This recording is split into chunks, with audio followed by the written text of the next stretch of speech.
You look like you're burning up. What can I get you? I don't understand why I'm so hot, so please let me have a fruit seltzer on ice.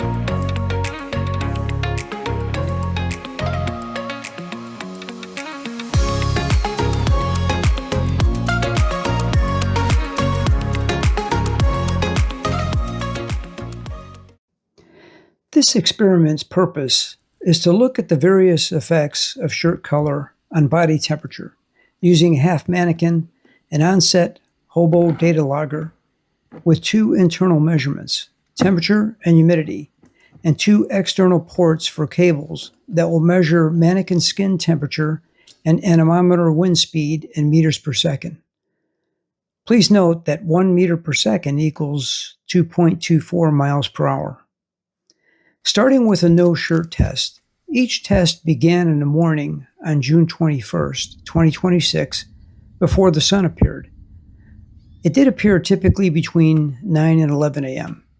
The test concluded between 4:30 and 5 p.m. Shade temperatures were measured from a digital multimeter with K-type thermocouple, each being manually recorded. Data from the data logger was then downloaded to my PC. Then the logger was set for the next day's test. There were a total of 8 tests with a couple of bonus hat tests.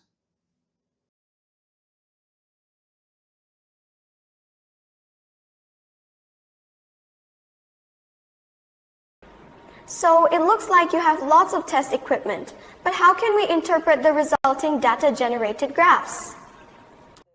Well, let's take a look at the typical data output from the logger. As you can see, there is a table at the top that includes each measurement in 5-minute increments. I can scroll down to see each set of measurements. If I select one, a red vertical line will appear on the graph, making it easier to look at other measurements. Each line plot color is identified within the box on the right of the graph. The mannequin body temperature is dashed black. The data logger box temperature line is solid black.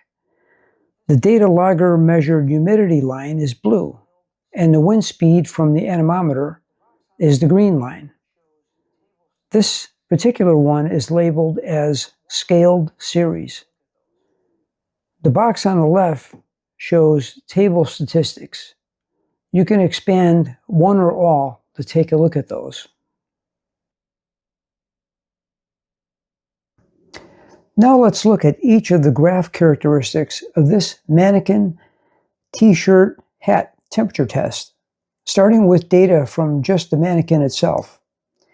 Each graph shows the dynamic balance between solar heating and convective cooling under fabric. All shirts are 100% cotton, as is the light colored hat. The light blue hat is made of acrylic. As you can see in the graph image from the no-shirt test, the dashed line representing the mannequin temperature changes is beneath the solid black line representing the data logger's recorded temperature. This order will be reversed in all other test graphs. As you can see here, the humidity drops quickly, then rises as the temperature wears on. In the white shirt test graph, you'll notice that the mannequin temperature dashed line is quite a bit higher than the data logger's solid black line. Also note that shade temperature is about 82 degrees Fahrenheit during the hottest part of the day. The dynamic balance between solar heating and convective cooling under fabric is noticeable. The peaks and valleys are driven by fluctuations in direct solar radiation. The t-shirt amplifies these fluctuations into larger temperature swings. The wind at 2 meters per second plays only a secondary modulation role. The smooth early data before the sun arises validates that the sensors themselves are behaving correctly. A black t-shirt dramatically changes the energy balance. It absorbs much more solar radiation than does the white one. It heats up faster and to higher temperatures. It stores more heat in the fabric, and it transfers more heat to the probe underneath. So instead of small oscillations, you now get large structured swings up to about 25 degrees F. You may also notice the near mirror image of humidity to data logger temperature. Now let's take a look at the green, red, and yellow shirts, as well as the two hats.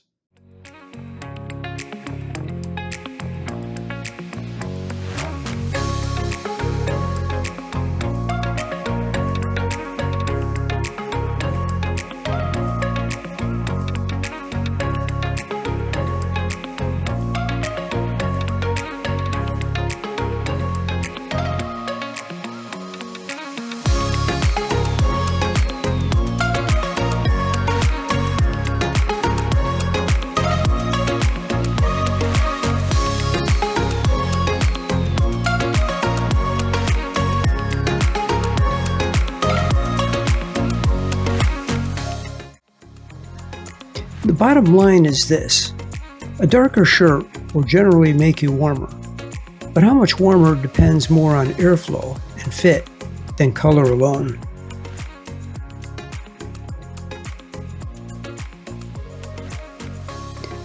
As you can see on the spreadsheet, all color shirts can create and maintain high peak temperatures underneath them. Clothing fit and airflow may be just as important as color during hot, sunny conditions. Loose clothing with limited airflow, such as what was present for these tests, can easily trap heat and become very warm, regardless of color. Please keep in mind that I am in no way a thermal expert. I'm just a curious engineer who has some extra time on his hands. Please comment if you can add to my summation or would like to ask me any questions regarding the experiment.